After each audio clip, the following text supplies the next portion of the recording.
Bienvenidos una vez más a este seminario. Estamos muy contentos de poder compartirlos nuevamente con toda nuestra comunidad. Si no me conoces, yo soy Leonardo González, soy profesor del Círculo de Estudios para la Paz. Hace algunos años nosotros venimos eh, trabajando en el instructorado en Mindfulness, certificado por la International Mindfulness Teachers Association, entre otros contextos de aprendizaje como las formaciones en trauma, en construcción de paz que tenemos, y también colaborando con otros colegas en otros lugares fuera de España, donde nosotros estamos ubicados. Por ejemplo, México. Ahora voy a ir a México, a la Universidad de Guadalajara, así que estoy muy contento. Vamos a brindar un seminario allí, precisamente de intervenciones basadas en mindfulness y trabajar con algunos proyectos de investigación y doctorado en psicología de la salud y de las maestrías que están dentro del contexto del Centro de Ciencias de la Salud de la Universidad de Guadalajara, así que estamos muy contentos también por poder ir para allá y hacer contacto con nuestros colegas mexicanos. Bueno, entonces, me gustaría que sepas que en este seminario voy a estar tratando esta temática y al final tendremos un espacio para preguntas y respuestas también después de nuestra práctica, ¿vale? Y fíjate lo que dice Emerson aquí. La salud de la vista parece necesitar un horizonte. Nunca estamos cansados mientras podamos ver lo suficientemente lejos. Parece ser que para Emerson nuestros ojos solo cumplen su verdadera función cuando están dentro del contexto natural. Es decir, si estamos dentro de la naturaleza, nuestros ojos realmente son aquello para lo cual han sido diseñados, ¿no? Y esto es una idea muy importante dentro del trascendentalismo norteamericano. La idea de que los seres humanos somos verdaderamente humanos dentro de la naturaleza. Y es esto lo que la práctica de mindfulness en la naturaleza viene a recordarnos. En realidad es un nuevo paradigma, como le hemos llamado en este seminario, pero podríamos decir que si bien es un nuevo paradigma científico, es una antigua forma de relación dentro de los saberes populares. Realmente somos allí donde estamos con la naturaleza. Ahí nuestros brazos, nuestros huesos cobran sentido, nuestra mirada realmente cobra sentido. ¿Y qué ocurre en el campo del mindfulness? Bueno, que estas intervenciones basadas en la naturaleza o el mindfulness basado en la naturaleza comienza a partir de ciertas investigaciones en las que se pone a las personas en contextos naturales y se los pone a practicar mindfulness. Se observan algunos beneficios, ¿no? Ahora hablaremos un poco de eso, pero ¿qué significa estar en la naturaleza? ¿A qué nos referimos con naturaleza? Para muchos de nosotros la naturaleza puede ser algo bien diferente, ¿no? Bueno, con naturaleza nos referimos a áreas que contienen elementos de sistemas vivos que incluyen plantas y animales no humanos. Desde luego nosotros somos animales, ¿no es cierto? Y eh, a través de unas gamas de escalas y grados de gestión humana, desde un pequeño parque urbano, esto es parte de la naturaleza, hasta un espacio natural relativamente prístino. O sea, hablamos de naturaleza también cuando nos referimos a los parques urbanos, donde hay plantas o seres no humanos, como lo que podríamos llamar, ¿no?, la naturaleza, entre comillas, salvaje, ¿no? En realidad, todo esto no es adecuado, la naturaleza no puede ser jamás salvaje, ¿no? Pero la naturaleza sin la intervención directa humana, ¿no?, si es que hay algún sector en el que no esté, ¿no? Entonces, esto es la naturaleza. Y los seres humanos hoy estamos en crisis en relación con nuestra relación con la naturaleza. Hay una profunda crisis de relación con la naturaleza de la que hablaremos ahora. Y esta crisis de la que quiero hablarte es una crisis de desconexión. Las crisis pueden manifestarse de diferentes formas, ¿no? Pero esta es una crisis de desconexión. Berry dice, hay una desconexión con la naturaleza que se manifiesta hoy por hoy en 5 dimensiones. Y una de las dimensiones en las cuales se manifiesta esta desconexión con la naturaleza es la desconexión material. Es decir, consumimos alimentos cada vez menos naturales, cada vez más procesados.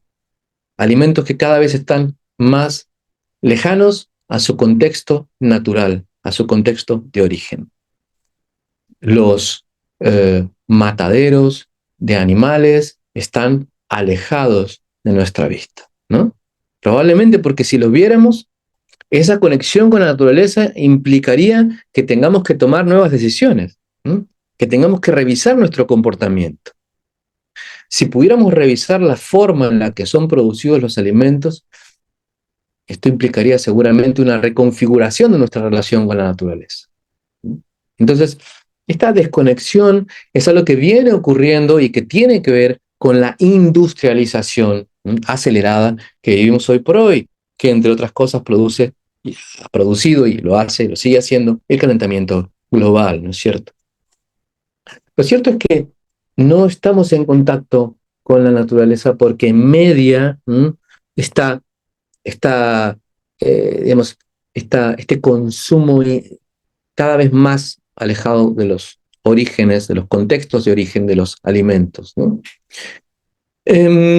Por otro lado, hay una desconexión no solamente material, no es solo que estemos alejados materialmente, sino que también hay una desconexión experiencial. Tenemos poco contacto con la naturaleza. Nuestros sentidos no están en contacto asiduo, frecuente, constante con la naturaleza. Hay personas en este mundo que viven exclusivamente en entornos urbanos, en donde probablemente a lo largo del día solo se encuentren con esto que hemos distinguido como naturaleza, muy pocas ocasiones, ¿no es cierto? Las grandes ciudades que cada vez implican mayor cantidad de cemento nos van distanciando de la naturaleza. ¿Mm? Y lo que ocurre es que hay una desconexión que se manifiesta en estas experiencias transformadas o simuladas de la naturaleza. Es decir, si bien está muy bien que nuestro protector de pantalla sea una imagen de la naturaleza, esto es una imagen simulada de la naturaleza. Esto no es la naturaleza, ¿no es cierto? Tiene un efecto en nosotros, ¿sabías eso, no? Porque, volviendo a Emerson, ¿no? Una vez más, nuestros ojos realmente son ojos cuando están en la naturaleza, y el ojo se satisface viendo estas imágenes también.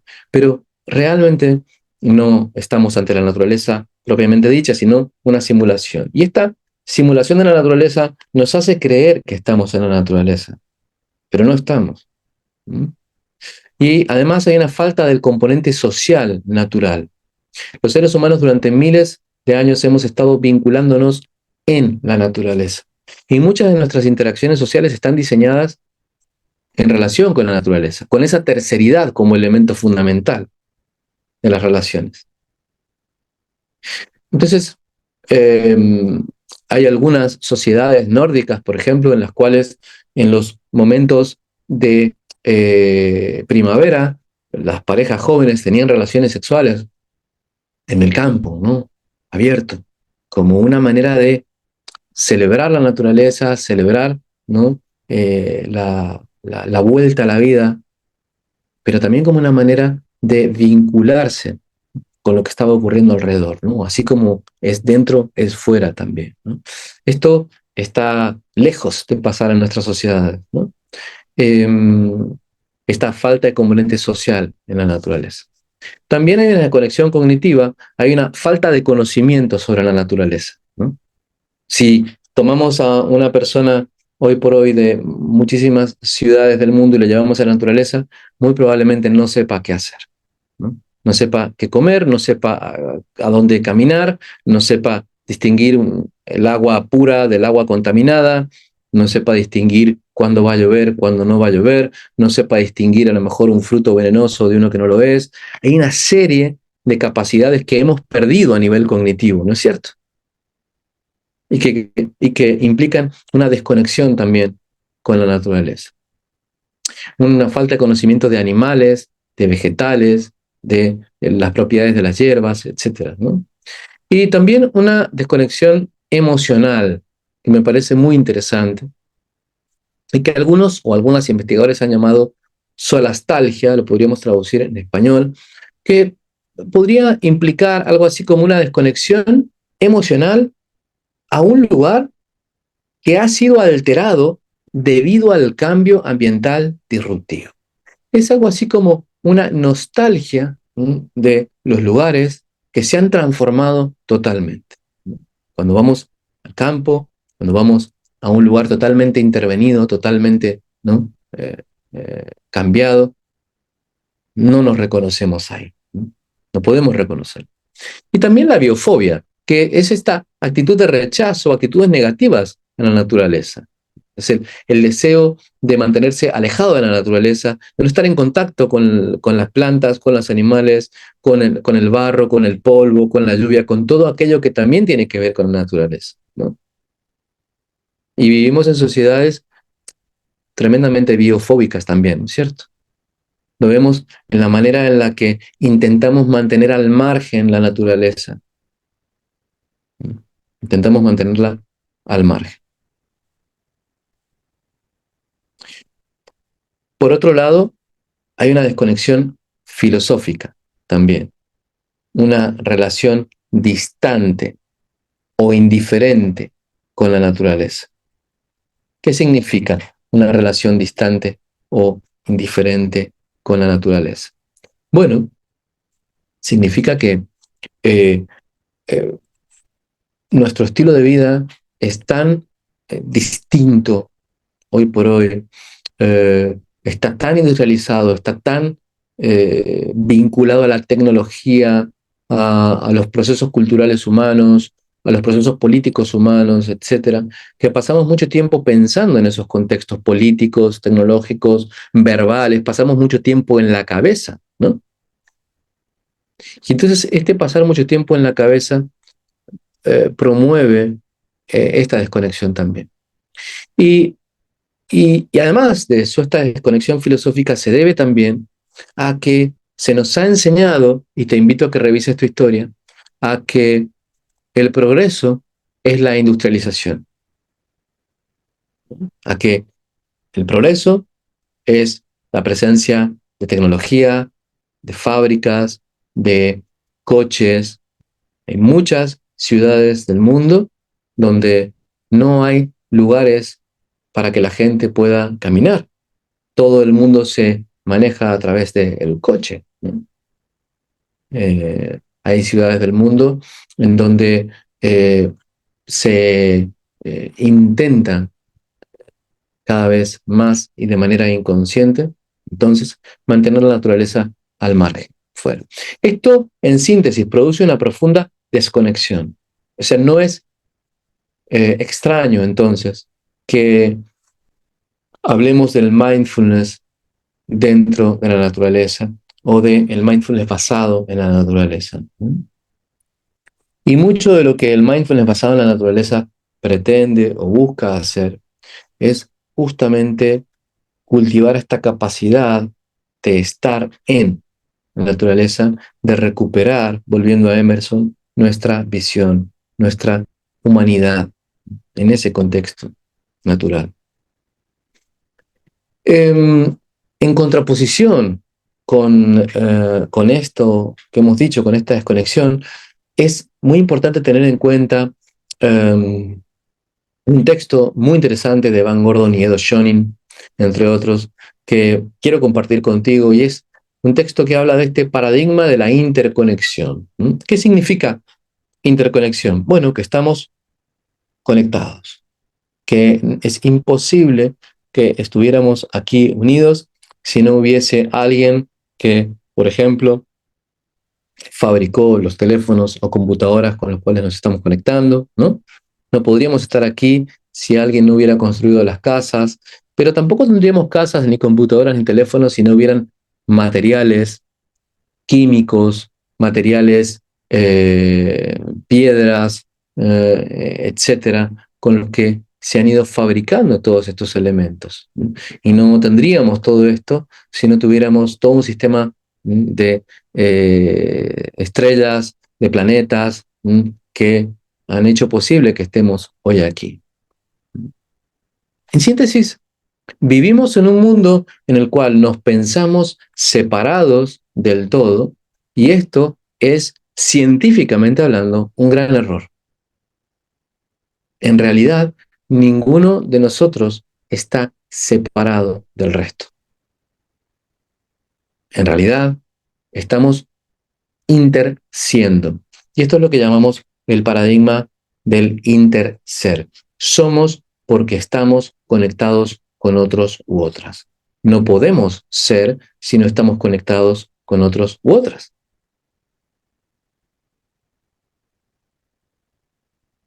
Esto quedó muy claro con la pandemia del COVID, ¿no?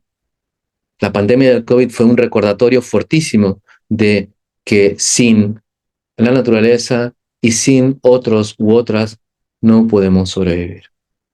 El COVID fue un recordatorio triste de esta profunda importancia del interser, de cómo inter somos, aun y cuando no nos demos cuenta de ello. Por esto es que la práctica de mindfulness basada en la naturaleza lo que busca es que poco a poco podamos ir reconociendo esta este interser con los demás.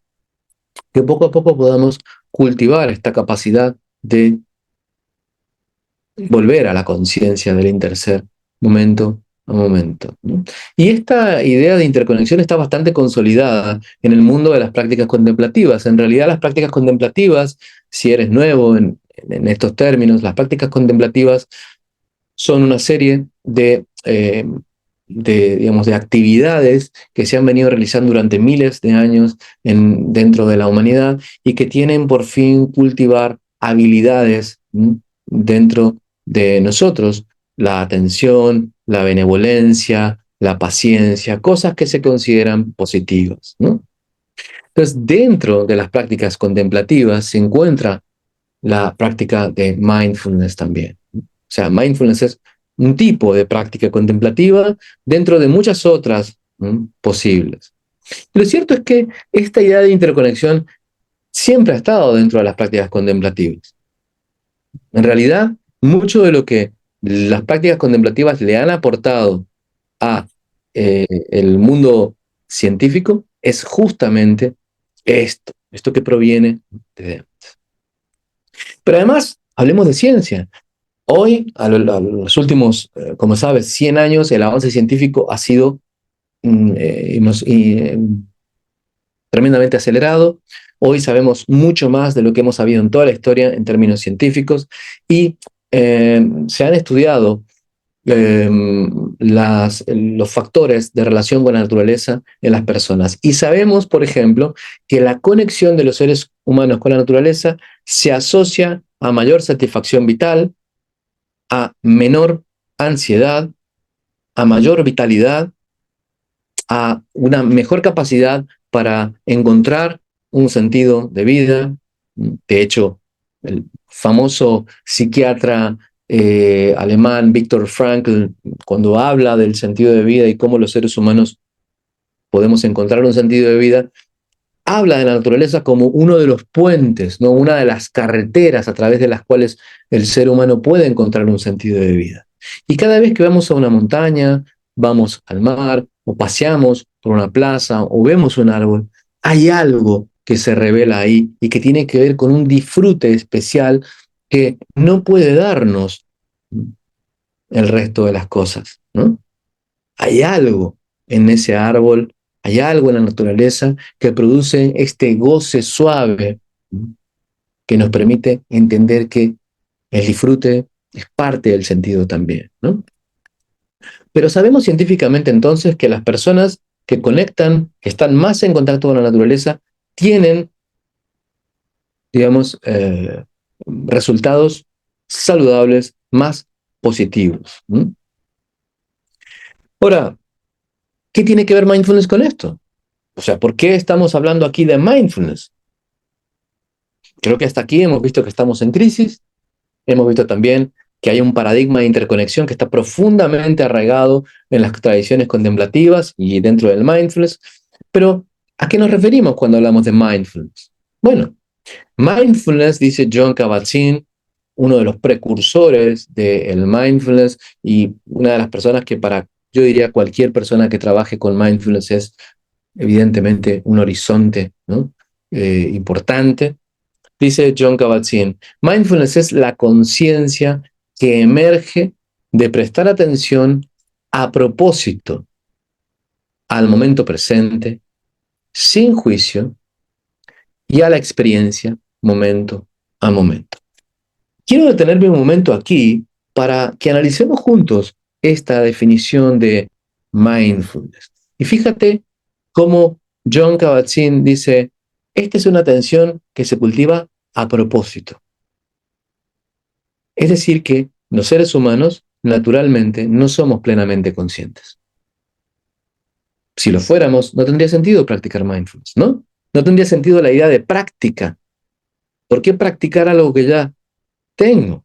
La práctica tiene sentido justamente porque nosotros, los seres humanos, por defecto, y hay también estudios que se han hecho a través de el escaneo del cerebro, en el cual podemos detectar una red que está constantemente funcionando en nuestro cerebro, que podemos llamar la red por defecto, y que es una red que está básicamente en un proceso constante de distracción y rumia.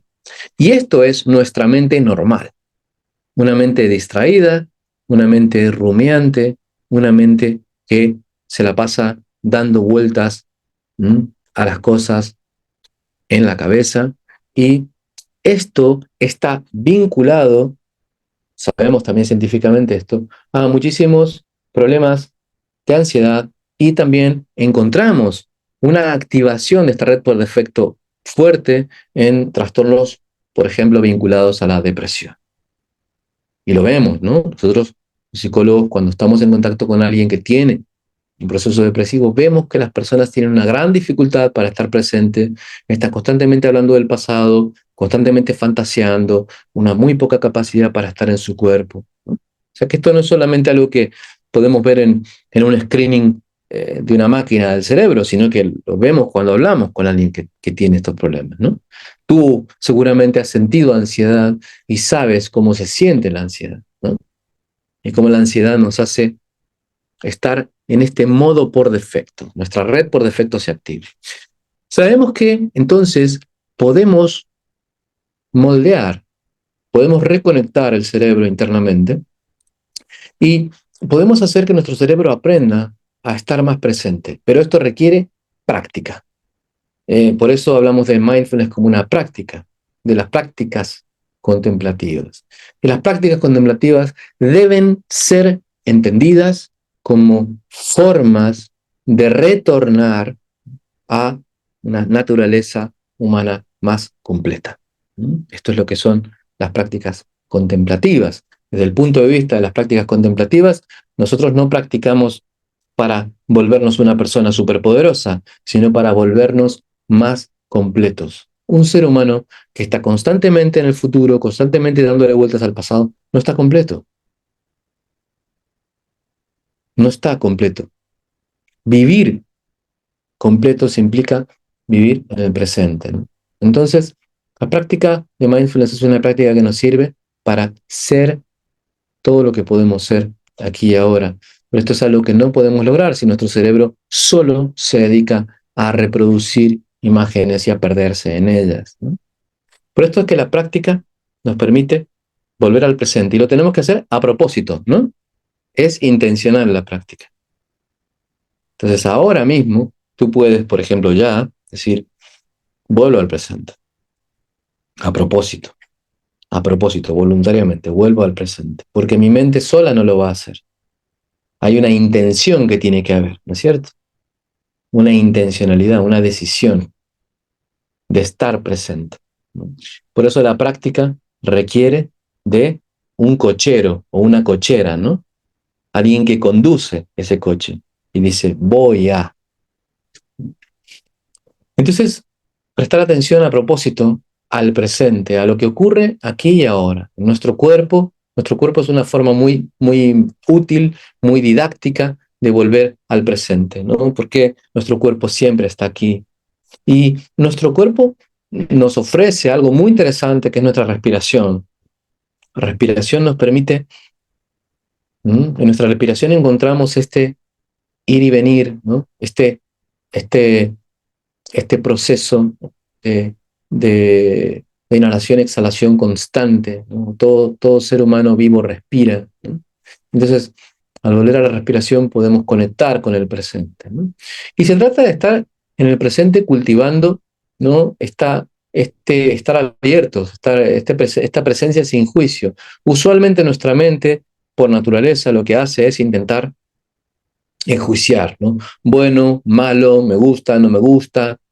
Y esto es algo que en la práctica intentamos poner de lado y solo centrarnos en experimentar la presencia. ¿Mm? Esto que puede parecer lo más natural, en realidad no lo es. ¿Mm?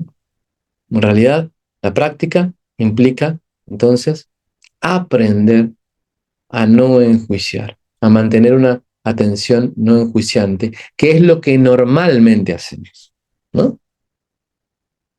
Podemos cultivar esta atención. Sabemos que esta capacidad que nosotros llamamos, que está muy vinculada, Shapiro la llama repercepción, que es la capacidad para darme cuenta de mis propios procesos mentales, ¿no? Algunos dicen, es este yo observador, es esta parte de mí que se da cuenta. Siempre hay una parte nuestra a la que podemos retornar, que es una parte que se da cuenta. Algo que no es el pensamiento, que no son las emociones, es algo que está más allá de eso, ¿no? Que se da cuenta de eso. ¿Qué es eso que se da cuenta?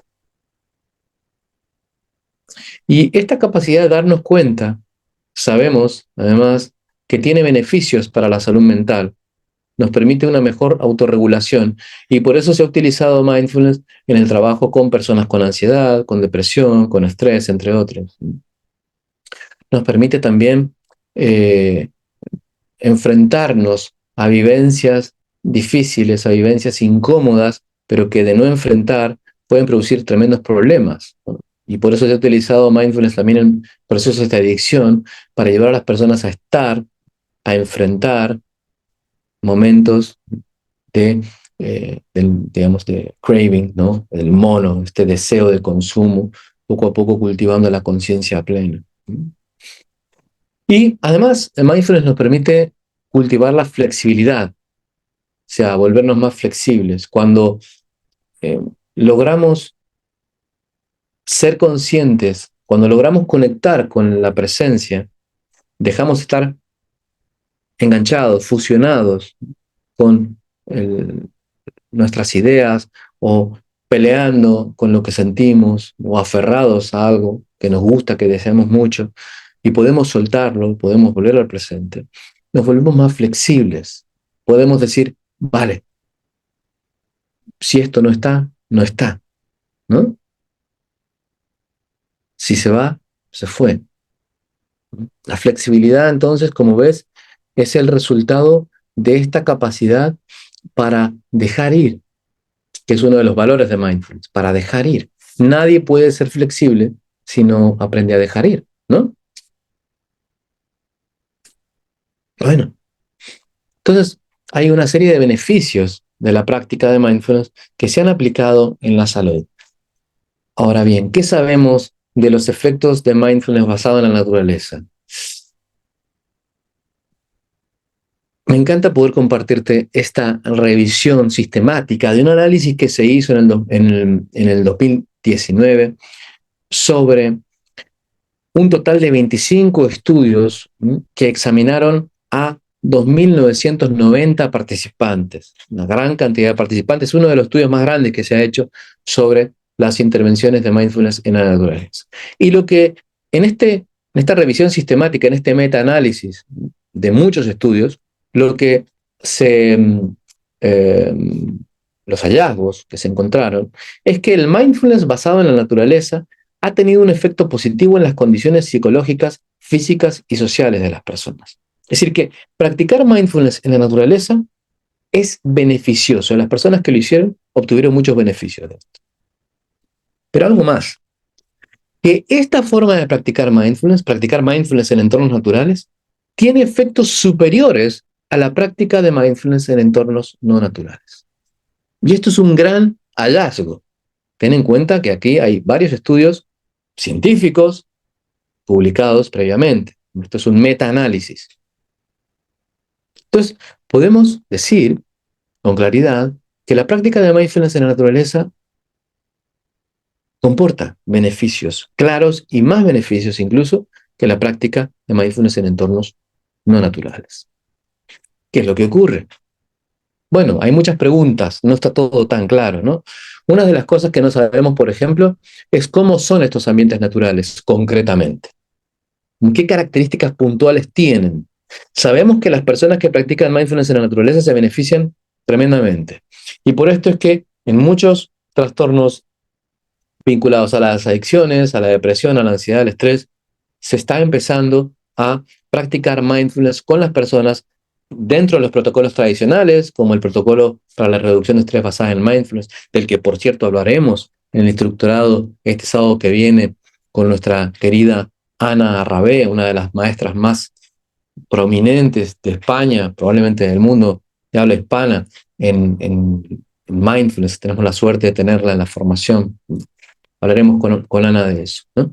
Pero, entonces, lo que está ocurriendo es que muchos protocolos de mindfulness se están llevando al ambiente natural, se están llevando a la naturaleza, se están realizando ahí. Parece ser que hay una conexión entre mindfulness y la naturaleza. Y fíjate, te muestro este segundo estudio que me parece muy interesante. Este estudio se hizo con 12 muestras que incluyeron a 2.435 individuos. Y lo que este estudio de Schutte y Malouf encontró como hallazgo es que la conciencia plena puede permitir que las personas se sientan más conectadas con la naturaleza. O sea, cuando yo estoy en la naturaleza y practico mindfulness, el nivel de conexión con la naturaleza aumenta, por un lado. No da igual estar en la naturaleza presente, sin juicio, abierto a la experiencia, que estar en modo por defecto. ¿No es así? Podemos estar en la naturaleza, pero no ver nada de lo que está a nuestro alrededor, ¿no es cierto? Entonces, la conciencia plena permite una mejor conexión con el ambiente natural. ¿Te ha pasado alguna vez que te has ido a la naturaleza y has vuelto a tu casa y te has dado cuenta de que no estuviste allí? De que solo estuviste en tu mente. Este es el caso contrario, ¿no? La práctica de mindfulness nos permite realmente estar ahí. Estar ahí. Por otro lado, la conexión con la naturaleza puede ayudar a fomentar la atención plena. El estar en ambientes naturales nos permite también cultivar la presencia plena. Parece que la naturaleza tiene una serie de cualidades, ahora veremos cuáles, que ayudan a la práctica de mindfulness. Es una ida y vuelta. Parece que hay algo en la naturaleza que nos ayuda a cultivar esta presencia plena. Y esto tiene que ver con algo que quiero. Muchas gracias a todos los que comentan en el chat, qué interesante.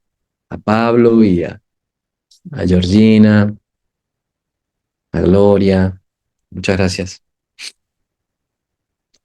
Y eh, quiero compartir algo un poco más técnico, pero me parece muy importante que lo tengamos en cuenta en este seminario para personas interesadas, por supuesto, en las intervenciones basadas en mindfulness, en nuestra comunidad. Y es que eh, hay una teoría que es la base de muchas de las prácticas de mindfulness en la naturaleza. Y esta teoría se ha llamado teoría de la restauración de la atención. Qué nombre, ¿no? ¿Qué significa esto? La teoría de la restauración de la atención, que parte de las indagaciones de William James es un psicólogo, uno de los primeros psicólogos, ¿no? Pioneros, ¿no? Del pragmatismo psicológico norteamericano. Kaplan, entre otros, revisan una serie de teorías sobre la atención. William James le da mucha importancia a la atención, ¿no? Y lo que dice Kaplan es, fíjate en esto. La fatiga mental, ¿te has sentido fatigado mentalmente alguna vez? Cansado y fatigado. Surge del uso prolongado de la atención dirigida. Cuando nuestra atención dirigida está todo el tiempo funcionando, nuestra atención se fatiga, ¿no? Es como un caballo que queremos llevar siempre a una misma dirección. Se fatiga, se estresa.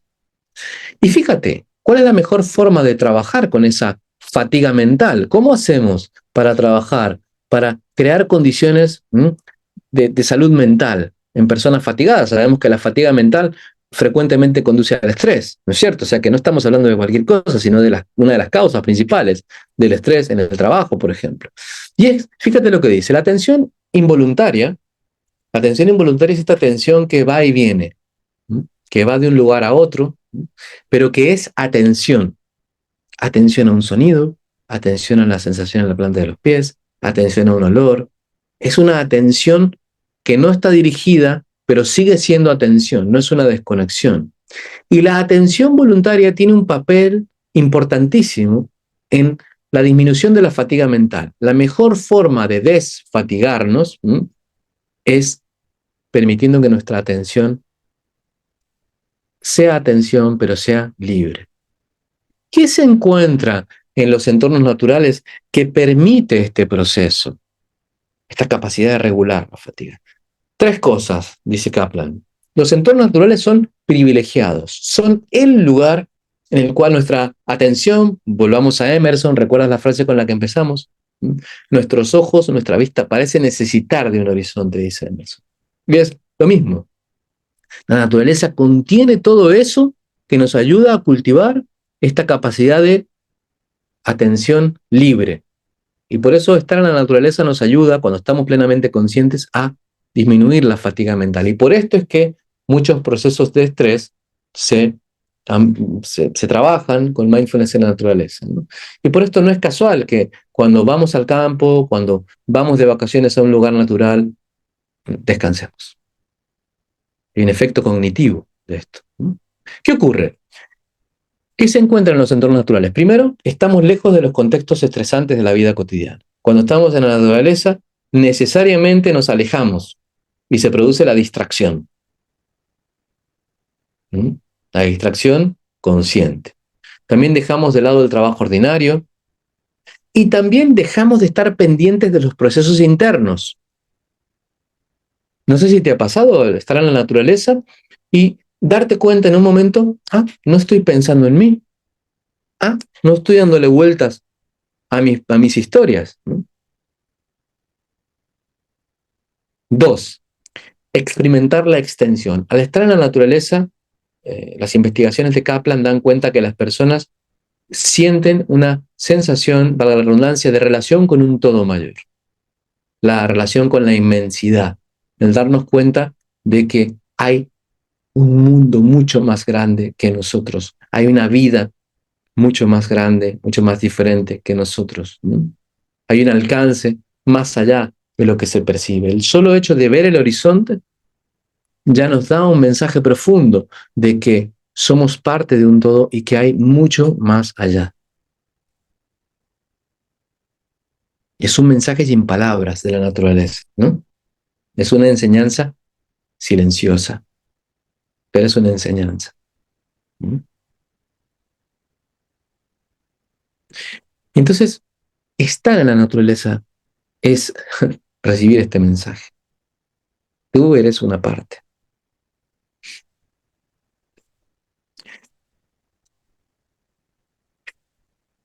Les confieso que suelo decirle a mi hija que nuestro verdadero hogar está en la naturaleza. Y es una forma en la que muchas veces podemos ayudar a que los chicos comprendan que las ciudades son parte de algo mayor y que nosotros somos parte de algo mayor. Esta profunda desconexión con la que empezamos hablando hoy tiene cura. pero esa cura implica reconectar con aquello que está esperándonos, ¿no? Más allá. Y por último, bueno, un tercer elemento que distingue Kaplan es la suave fascinación, así se llama, suave fascinación que produce la naturaleza, ¿no? Cuando vemos un árbol, cuando vemos el mar, cuando vemos una planta, cuando vemos una flor, cuando vemos el césped, ¿no? Porque aquí no hace falta irse a los Himalayas, ¿no? Para estar fascinado, que es otra de las construcciones, ¿no? Digamos, del mundo industrializado que hemos incorporado. Creemos que la naturaleza solo es si es impresionante, ¿no? Solo es si es exótica. Y la naturaleza no necesita ser ni impresionante ni exótica para ser fascinante, ni agradable. En una pequeña flor, en una pequeña planta, en un pequeño insecto, encontramos esa suave fascinación si la sabemos ver. O sea, que no se trata de buscar un lugar exótico, ¿no es cierto? Sino que se trata de descubrir aquello bello en la naturaleza. Es decir, está en la mirada de quien mira esa capacidad, no en lo mirado. Una pequeña gota de lluvia es naturaleza, ¿no? Pero ¿cómo podemos recuperar esa visión que en gran medida tal vez se nos ha sido arrebatada, ¿no? Las intervenciones basadas en mindfulness son un proceso basado en evidencias que toma a la práctica de mindfulness, pero la introduce dentro de un contexto de trabajo con problemas sanitarios, con problemas no sanitarios, con problemas educativos, con problemas organizacionales, con problemas, digamos, preventivos, etcétera. Es decir, es el uso, ¿no?, de la práctica de mindfulness para ayudar en procesos de salud o de recuperación de la salud. Y esta práctica de mindfulness se ha ido investigando en los últimos años, ¿no? Jon Kabat-Zinn es uno de los primeros que comienza con ella hace más o menos unos, sí, 50 años más. Y a partir de aquí aparecen lo que llamamos intervenciones basadas en mindfulness. ¿Qué son las intervenciones basadas en mindfulness? Bueno, nuestros exalumnos, sé que hay muchos aquí y alumnos ya lo saben, ¿no? Son procesos organizados basados en evidencia de práctica de mindfulness con poblaciones específicas, ¿no? Es decir, no es la práctica religiosa de mindfulness ni es la práctica recreativa de mindfulness, es la práctica que es guiada por un o una profesional y que se realiza con base en estudios previos con una población específica. Por ejemplo, el programa de terapia cognitiva basada en mindfulness para la depresión. Es una forma de intervención basada en mindfulness. Trabaja con personas con depresión y con técnicas específicas. Hay una serie de técnicas que se elaboran para eso, ¿no? Y así hay intervenciones basadas en mindfulness para el estrés, que se trabajan con poblaciones con ansiedad, etcétera, ¿no? Nosotros en el instructorado en mindfulness vemos justamente intervenciones basadas en mindfulness, o sea, vemos protocolos de práctica de mindfulness basados en evidencia para trabajar con problemas o circunstancias específicas, ¿no? Y esto es de lo que iré a hablar, como comentaba recién, ahora a México. Y hay también un aumento a partir de esto, a partir de las intervenciones hay un aumento de lo que llamamos mindfulness disposicional, ¿no?, y mindfulness rasgo. ¿Qué significa esto? Que cuando nosotros practicamos mindfulness de manera frecuente, nuestro cerebro aprende a mantenerse más presente, aprende a conectar con lo que llamamos red de conciencia plena, y entonces es más probable que en la vida cotidiana esta red de conciencia plena se ponga en marcha. Es decir, nos volvemos más plenamente conscientes en la medida en que practicamos mindfulness. Cuando estamos con nuestros hijos, cuando estamos con nuestros jefes o nuestros empleados o nuestros compañeros, cuando estamos en la vida cotidiana, entonces aprendemos a estar más presentes, aprendemos a regular mejor las emociones, a poder ponerle palabras a lo que queremos decir, a estar más con nuestro propio cuerpo. Y esto es muy importante en las personas que han sufrido traumas, ¿no es cierto? Nosotros en el estructurado el del experto en trauma vemos también intervenciones basadas en mindfulness, precisamente porque se ha demostrado que las personas que han vivido trauma tienen una fuerte dificultad muchas veces para conectar con sus sensaciones físicas, ¿no? Y para estar en el presente. Entonces, la práctica de mindfulness permite retornar al cuerpo gradualmente, poco a poco, ¿no? Esto tiene consecuencias, entonces, muy concretas en el mundo de la salud y la prevención, ¿no?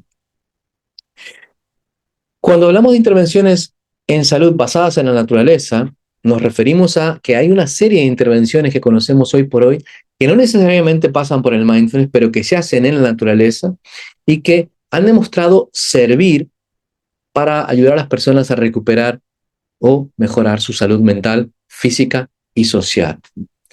Hay dos grandes tipos de intervenciones en salud basadas en la naturaleza. Una de las intervenciones, tal vez tú ya las conoces, y es cambiar el entorno.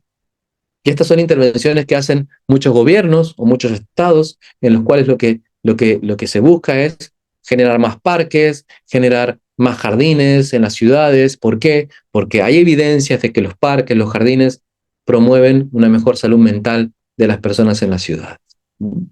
Las ciudades que tienen pocos espacios verdes suelen ser ciudades en las cuales las personas, al tener poco contacto con la naturaleza, también tienen un factor más de trastornos sociales, mentales, etcétera, ¿no?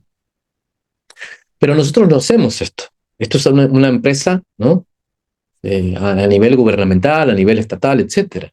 Hay otras intervenciones basadas en el comportamiento, que buscan cambiar el comportamiento de la persona. Y esto es, dentro de estas intervenciones, están las intervenciones de mindfulness basado en la naturaleza, junto con la ecoterapia. La ecoterapia es una forma de tratamiento que consiste en llevar a las personas a la naturaleza, ¿no?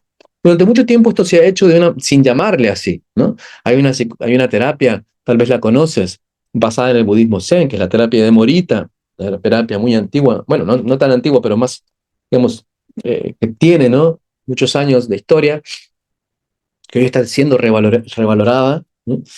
Morita, hace muchos años, en Japón señalaba, ¿no?, la importancia de volver a la naturaleza para recuperar la salud, ¿no? Hoy nos estamos dando cuenta en el mundo de las ciencias de la salud y las ciencias del comportamiento que había mucho sentido en esto, que en realidad esta manera de pensar la salud industrializada como algo individual, como algo que solo me pasa a mí, como algo como si la salud estuviera desconectada del resto de las personas, es un craso error. Y que en realidad la salud depende de muchísimos factores ecológicos.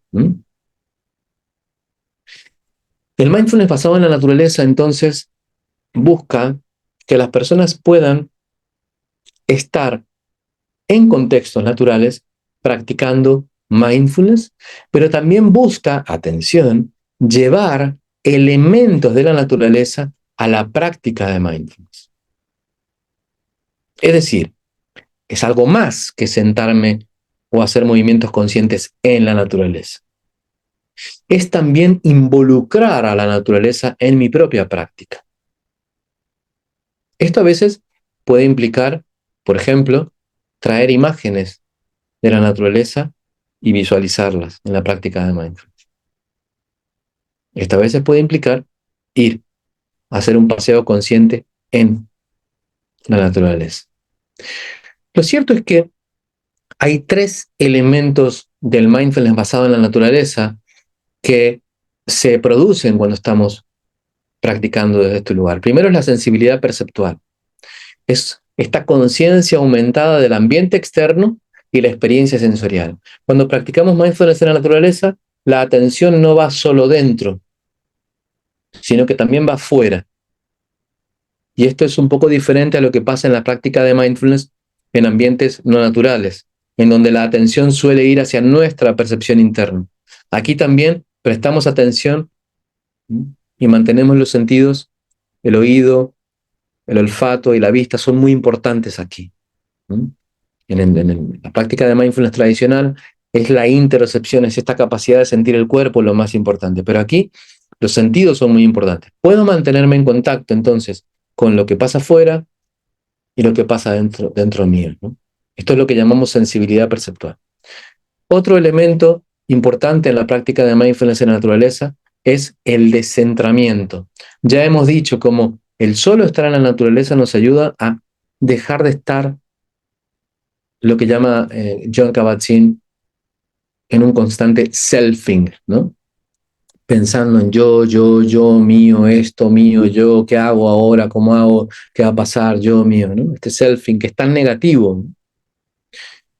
El estar en la naturaleza nos permite descentrarnos. ¿Qué significa descentrarnos? Salir de nuestro centro, dejar de poner el centro en nosotros, cambiar de eje. Y es lo que llamamos también desidentificación con la experiencia subjetiva. Nosotros, dentro del mundo del mindfulness, lo que decimos es desidentificarte de tu experiencia subjetiva es muy importante.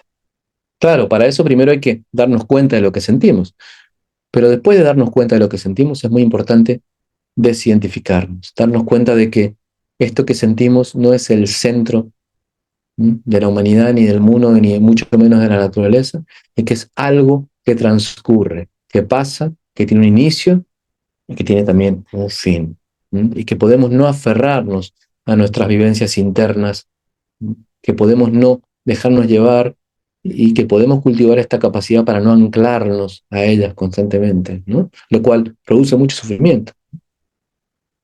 Y por último, la no reactividad. Los seres humanos estamos constantemente reaccionando, ¿no? Eh, Mentalmente, ¿no? Hay una reactividad constante en nosotros. Pero la práctica de mindfulness nos permite aprender a ser conscientes de esta reactividad, de cómo nuestro cuerpo se tensa, de cómo nuestra mente produce una respuesta que muchas veces no es la mejor, ¿no? Y de contemplar esa reactividad sin dejarnos llevar por ella, ¿no? Y esta no reactividad también en la naturaleza la podemos cultivar. Dicho esto, yo quisiera compartir contigo eh, algunas cosas que sabemos sobre la práctica de mindfulness en la naturaleza. Y una de estas tiene que ver con, digamos, vamos a hablar de la práctica de mindfulness en la naturaleza y también de cómo llevar la naturaleza a la práctica de mindfulness.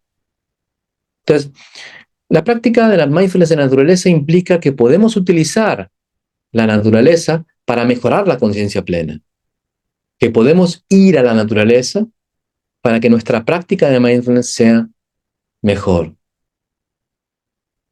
¿Y cómo hacemos esto? Bueno, una práctica muy interesante es cuando estamos frente a un ambiente natural, podemos mantener una atención abierta sin objeto, sin prestar atención específicamente a nada en especial, sino mantenernos abiertos al panorama.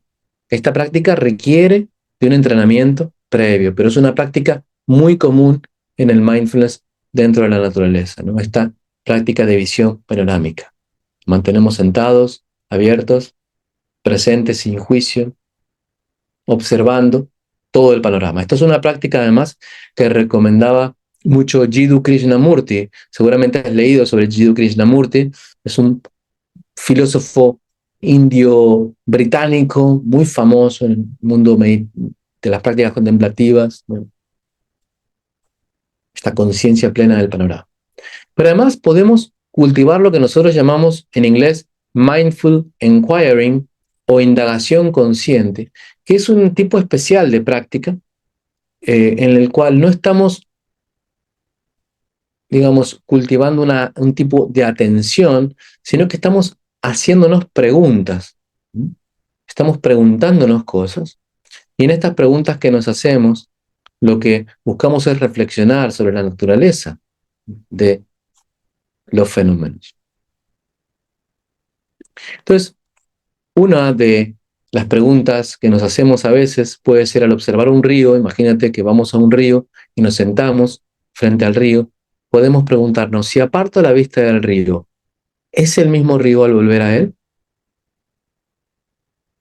Esta pregunta no tiene por fin adquirir una respuesta rápida, sino es una invitación a reflexionar. ¿Cómo puede decirse que es el mismo río si siempre está fluyendo? Dado que tiene el mismo nombre y la misma posición, ¿cómo puede decirse que es diferente? Podemos sentarnos con estas preguntas frente al río, ¿no? Y esto nos permite deconstruir, es decir, transformar, ¿no? Digamos, desarmar esta idea de separación o de esencias estables y permanentes que tenemos de las cosas. Y eventualmente poder acercarnos hacia una idea de interser, de interdependencia, de constante cambio. ¿Sí? Eso es importante. La práctica de mindfulness requiere también de la indagación consciente. También pudiera ser que observemos un árbol, dice Van Gordon, y que nos preguntemos sobre la relación de separación o no con ese árbol y reflexionemos sobre el interser, por ejemplo, preguntándonos cuáles son las causas que han llevado a la manifestación del árbol. O cómo puede decirse que estoy separado del árbol.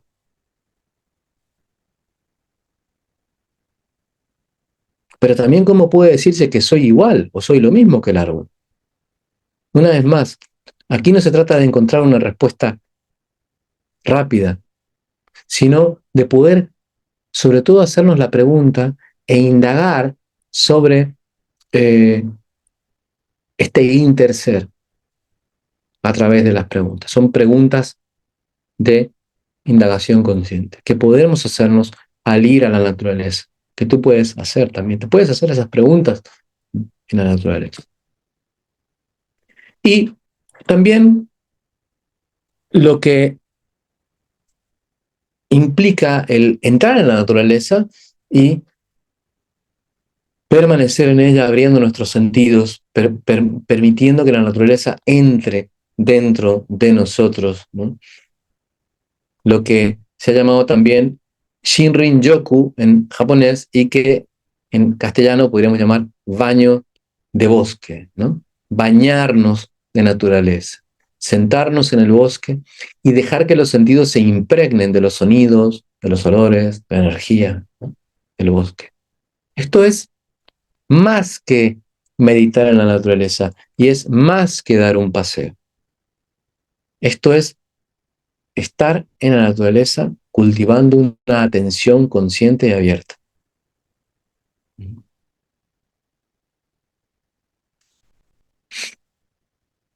Pero también podemos llevar la naturaleza a la meditación, y esto es lo que haremos ahora brevemente, ¿no? Que es, aun y cuando no estamos en un contexto natural, cuando estamos en una habitación, en una casa, cuando no estamos en el bosque, no estamos en el mar, podemos traer imágenes de la naturaleza para enriquecer nuestra práctica meditativa. ¿No? Y esto lo hacemos muchas veces en el instructorado cuando practicamos, ¿no? Nosotros tenemos, si nos conoces, sabrás que muchas de las imágenes que tenemos en el círculo tienen que ver con la naturaleza, precisamente por esto, ¿no? Porque hay una relación entre el mindfulness y ella. Y entonces podemos traer imágenes, visualizaciones a nuestra práctica. Por ejemplo, la imagen de una montaña, como la imagen de la estabilidad, de la solidez, de la ecuanimidad. Y podemos ayudar a que estas imágenes nos permitan cultivar estas cualidades en nosotros. Esto se ha hecho durante muchísimos años dentro de las prácticas contemplativas científicas y precientíficas. ¿No? También el cielo sin fronteras puede darnos una idea, ¿no? De la inmensidad, del interser. La nube que vaga libre, pero se oscurece, nos da una idea, por ejemplo, del apego, el desapego. Una ola pequeña y transitoria, pero que está unida al océano, nos permite entender esta relación con el todo, etc. ¿No? Nosotros haremos ahora algo y te invito a tener una pequeña probada de esto cuando ahora, eh, para poder hacer esto, te voy a invitar a cerrar los ojos, a respirar profundo, a relajarte, a dejar ir por un momento cualquier necesidad, intención. Si estás anotando, deja de anotar. Y permítete llevar tus manos al regazo, cerrar los ojos si te viene bien, y atraer a tu conciencia la imagen de un cielo azul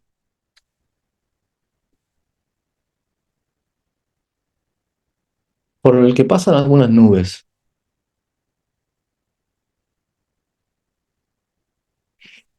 Imaginando ese cielo azul y imaginando cómo estas nubes pasan por este cielo azul de un lado a otro. Puedes notar cómo estas nubes tienen un surgimiento, tienen un tránsito en el cielo azul, o sea, aparecen, recorren el cielo azul y luego desaparecen, se extinguen. Naturalmente esto es así.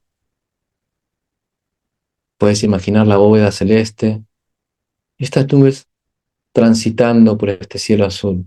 Tal vez puedas imaginar que miras esto desde el pico de una montaña y puedes ver esas nubes que atraviesan el cielo azul. Conecta con tu respiración, inhalando y exhalando.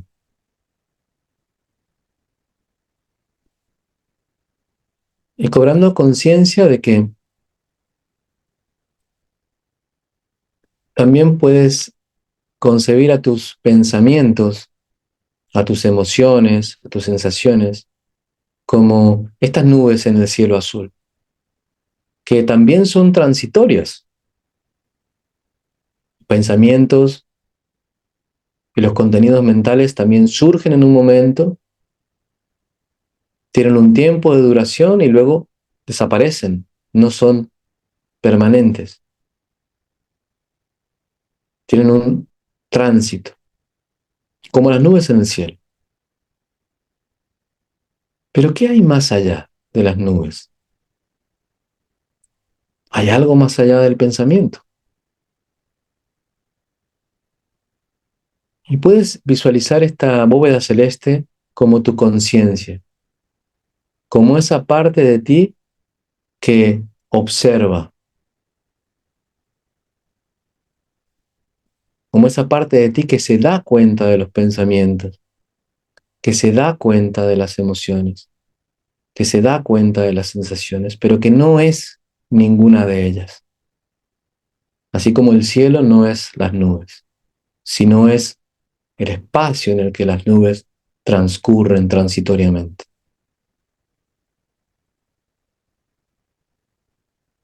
Nos mantenemos con esta imagen unos instantes,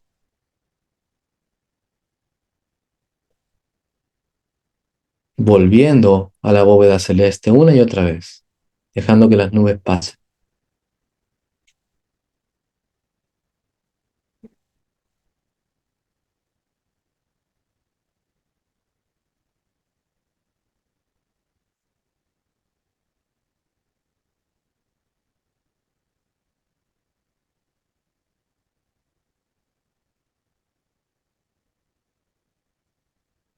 Y con la conciencia de que puedes volver a esta práctica más adelante, a esta imagen puedes traerla cada vez que te dispongas a cultivar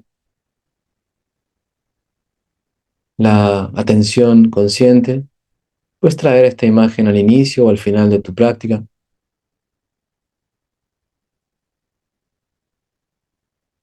Puedes traer otras más que hemos mencionado. Y así puedes traer estas características de la naturaleza a tu práctica meditativa. Llenar tu práctica de la naturaleza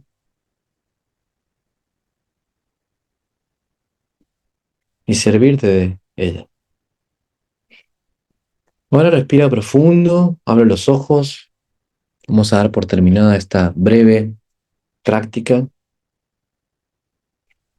Y quiero cerrar haciendo algunas recomendaciones para los profesionales implicados, como siempre hacemos en el círculo, para aquellos que trabajan o pretenden trabajar con intervenciones basadas en mindfulness. Primero, trabajar con mindfulness en la naturaleza implica el conocimiento previo de las intervenciones basadas en mindfulness. Antes de este trabajo con naturaleza es importante tener un conocimiento de las intervenciones basadas en mindfulness, ¿no?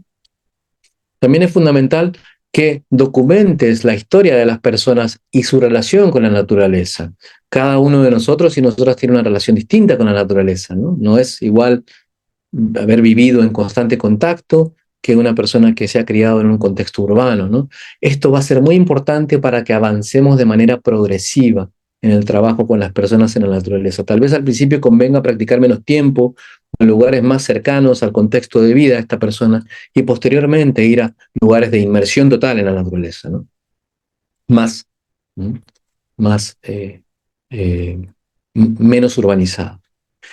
No se trata de solo ir a meditar a la naturaleza. Esto es un grave error, pensar que cualquiera que medita en un bosque está haciendo mindfulness en la naturaleza. Se trata de incluir y cultivar un particular estilo de atención, intención y actitud. Y es esta intención, atención y actitud lo que permite que realmente la práctica de mindfulness obtenga estos beneficios que hemos mencionado anteriormente, ¿no? Es muy importante también conocer las variables ambientales que permiten el cultivo de esta conciencia plena, entender cómo debe ser el contexto natural, del cual no hemos hablado en esta sesión, digamos, qué requisitos debe tener, cómo hacer que las personas poco a poco pierdan contacto con el contexto urbano para realmente poder estar ahí. Es muy importante antes de trabajar. Y por supuesto, que la eficacia en la modificación de la conducta de las personas que tienen problemas de estrés, ansiedad o que están cultivando habilidades, ¿no? Como la resiliencia o habilidades, digamos, de flexibilidad psicológica, ¿no? Depende de que nosotros integremos coherentemente esta técnica, ¿no? Y esto implica un aprendizaje previo, ¿vale? Así que muchas gracias por estar aquí en el seminario Open School. Les agradezco mucho vuestra presencia. Chequen nuestras redes sociales para conocer más sobre el seminario Open School. Muchas gracias.